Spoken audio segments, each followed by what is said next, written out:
बार की बात है, दो दंपत्ति गांव में घूमने आते हैं। उनका गांव में कोई नहीं रहता था जिनके पास वह ठहर सके, इसलिए वे लोग रहने के लिए कोई घर ढूंढने लगते हैं। अरे भाई साहब, हम इस गांव में नए हैं, हमें रहने के लिए कोई जगह नहीं मिल रही है। अगर आप कोई कमरा या फिर रूम दिला दे तो आपकी बहुत मेहरबानी होगी। हाँ हाँ, क्यों नहीं, आइए मेरे साथ आइए, मैं आपको एक घर दिखाता हूँ।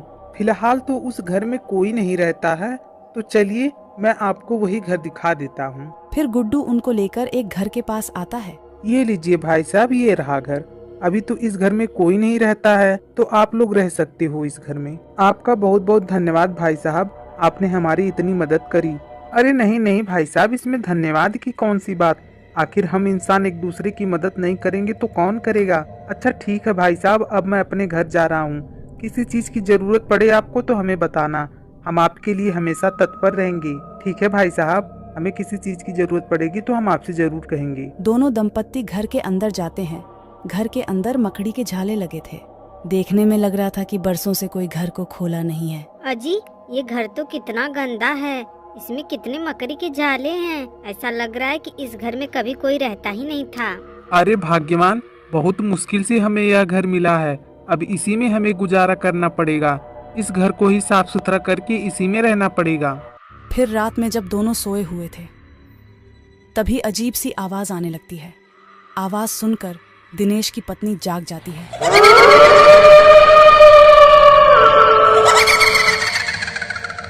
अजी उठिए ना, अजी सुनिए ना, रूम में से कैसी आवाज आ रही है। अजी उठिए ना। क्या हुआ रीना, तुमने मुझे नींद से क्यों जगा दिया? अजी मैंने अभी अभी कमरे में बहुत भयानक आवाज सुनी। अरे कोई आवाज नहीं है रीना, हम दोनों सफर करके थक गए हैं, बस तुम कुछ थकी हुई नजर आ रही हो। चुपचाप मार के सो जाओ रीना। फिर दोनों सो जाते हैं। अगले दिन रात होने पर जब पति पत्नी सोए हुए थे तो फिर से वही आवाज आती है। आवाज सुनकर रीना जाग जाती है।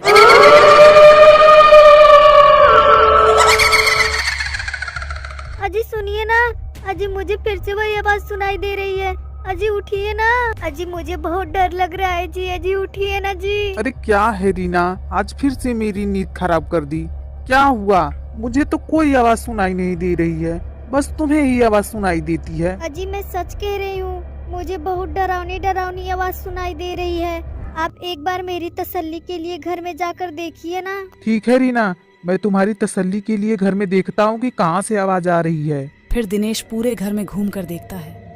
ऐसी कोई चीज नहीं थी जिससे कि आवाज आ रही हो। रीना देख लिया ना, मैंने पूरे घर में घूम कर देख लिया, पर कहीं से कुछ ऐसा नजर नहीं आया कि जिससे आवाज आ रही हो। अजी आप मेरी बात को मानिए या ना मानिए, इस घर में जरूर कुछ गड़बड़ है। कुछ भी गड़बड़ उड़बड़ नहीं है रीना, बस चुपचाप मार के सो जाओ। फिर दोनों सो जाते हैं। सुबह होते ही रीना अपने पड़ोसियों से घर के बारे में जानकारी लेना शुरू कर देती है। बहन जी, मैं इस गांव में नई आई हूँ। आप लोगों के घर के बगल में जो रूम है, मैं उसी में रहती हूँ, और उस रूम में रात को अजीब सी आवाजें आती हैं। तो क्या आप लोग मुझे उस घर के बारे में कुछ बता सकती हो कि कौन उस घर में रहता था कि नहीं रहता था? हाँ बहन जी, उस घर में पहले एक बाप बेटी रहते थे। लड़की का पिता बहुत बीमार रहता था। एक दिन उसके पिता की मृत्यु हो गई, फिर लड़की की भी शादी हो गई, वह भी अपने घर चली गई।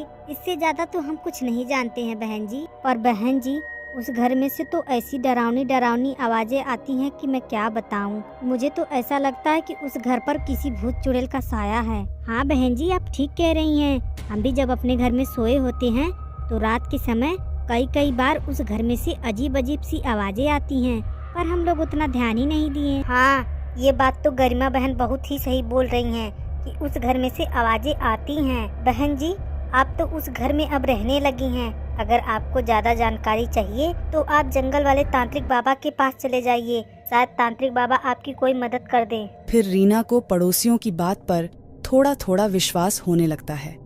फिर वह अपनी पति दिनेश के पास आती है और सारी बात बताती है। अजी, इस घर में चुड़ैल भूत का साया जरूर है। मैंने पड़ोसियों से जानकारी ली तो पड़ोसियों ने भी बताया कि हाँ, कभी रात में इस घर से बहुत अजीब आवाजें आती हैं। दिनेश को उसकी बात पर जरा सा भी विश्वास नहीं होता है।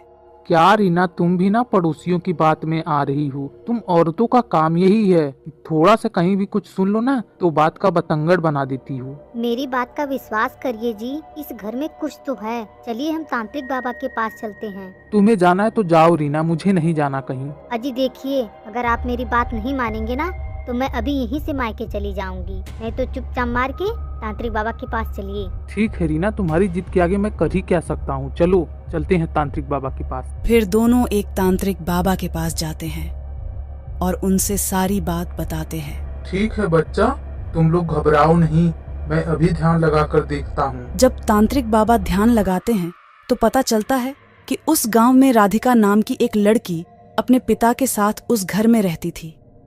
राधिका के पिता दमे के रोग से पीड़ित रहते थे। एक दिन राधिका के पिता की तबीयत बिगड़ जाती है। घर में पैसे न होने की वजह से उनका इलाज समय से नहीं हो पाता है। एक दिन ऐसा आता है कि राधिका अनाथ हो जाती है। राधिका के पिता की मृत्यु हो जाती है। तब से राधिका गुमसुम रहने लगी थी। एक दिन गांव के सरपंच के बेटे राकेश की नज़र राधिका पर पड़ती है। राधिका को देखकर राकेश उस पर मोहित हो जाता है। वह अपने मन में ठान लेता है कि वह जब भी शादी करेगा तो इसी लड़की से वरना किसी से नहीं। एक दिन राकेश को राधिका बगीचे में मिल जाती है तो वह अपने प्यार का इजहार राधिका से कर देता है। राकेश के मुंह से शादी की बात सुनकर राधिका उसको मना करती है कि नहीं, ऐसा नहीं हो सकता। मैं एक गरीब खानदान की लड़की हूं और तुम एक सरपंच के बेटे। तुम्हारे पिताजी हमारे रिश्ते के लिए कभी नहीं मानेंगे। राधिका के मुंह से ऐसी बात सुनकर राकेश कहता है कि देखो राधिका, मुझे किसी की नहीं पड़ी, मुझे बस मेरा प्यार चाहिए। अगर तुम मुझसे शादी नहीं करोगी तो मैं अपनी जान दे दूंगा। राकेश के मुंह से ऐसी बात सुनकर राधिका उससे शादी करने के लिए हाँ बोल देती है। फिर दोनों मंदिर में जाकर शादी कर लेते हैं। शादी करके राकेश राधिका को लेकर अपने पिता के पास आता है। गरीब घर की लड़की को अपना बहू बना देख सरपंच को बहुत गुस्सा आता है। फिर कुछ देर में सरपंच शादी को मान लेता है, परंतु सरपंच ऐसा इसलिए करता है क्योंकि उसके मन में कुछ और ही चल रहा था। एक दिन जब राकेश घर से बाहर जाता है तो सरपंच एक डाकू को अपने घर बुलाता है और उसे पैसे देते हुए कहता है कि इस लड़की को जान से मारकर इसके घर में ले जाकर दफना देना। फिर वह डाकू राधिका के पास आता है और उसके पेट में चाकू मार देता है। राधिका की वहीं पर मृत्यु हो जाती है। डाकू राधिका को उसके घर के आंगन में गड्ढा करके उसी गड्ढे में दफना कर वहां से भाग जाता है। राधिका कब्र के अंदर से ही बोलती है कि मैं किसी को जिंदा नहीं छोड़ूंगी। इधर जब राकेश घर आता है तो राधिका को बुलाने लगता है। जब राधिका उसके पास नहीं आती है तो वह अपने पिताजी को बुलाता है। सरपंच उसके पास आता है। फिर राकेश सरपंच से राधिका के बारे में पूछता है। सरपंच कहता है कि अरे बेटा, मैं भी उसे ही ढूंढ रहा हूँ, पर राधिका घर के अंदर हो तब तो। राधिका तो अपने पुराने आशिक के साथ भाग गई। सरपंच के मुंह से ऐसी बात सुनकर राकेश अपने पिता को चुप कराते हुए कहता है कि पिताजी, ऐसा कभी नहीं हो सकता। मेरी राधिका मुझे कभी धोखा नहीं दे सकती। मैं उसे ढूंढने जा रहा हूँ। फिर राकेश राधिका को बाहर ढूंढने निकल जाता है। काफी ढूंढने के बाद राधिका उसे नहीं मिलती है। आखिर में राकेश मान ही लेता है कि राधिका वाकई में किसी को लेकर भाग गई। तब से राकेश गुमसुम रहने लगता है। इधर तांत्रिक बाबा ध्यान से बाहर आते हैं। फिर दिनेश अपनी पत्नी निशा से कहता है, मुझे माफ कर दो निशा, मैंने तुम्हारी बात पर विश्वास नहीं किया। तुम कहती थी कि उस घर में कुछ तो है, पर मैं तुम्हारी बात नहीं मानता था। मुझे माफ कर दो निशा। तांत्रिक बाबा, अब आप ही बताइए हमें क्या करना चाहिए। बच्चा, पहले तुम लोग उस घर में आए हो।